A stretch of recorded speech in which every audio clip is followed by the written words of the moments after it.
Good morning. The session talks about obedient king.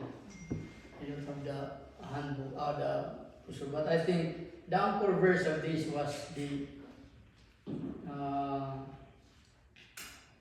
when we recognize Jesus as a king. I can't remember the anchor verse number, whatever, but that's the gist also of the talk.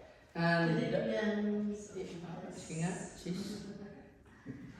the obedient king, Philippians 2. Yeah. Can you read that verse? Sis, can you read that exact verse Okay, for that? Philippians 2:7-8. Give me a minute. I will get it in my Bible. Because this is about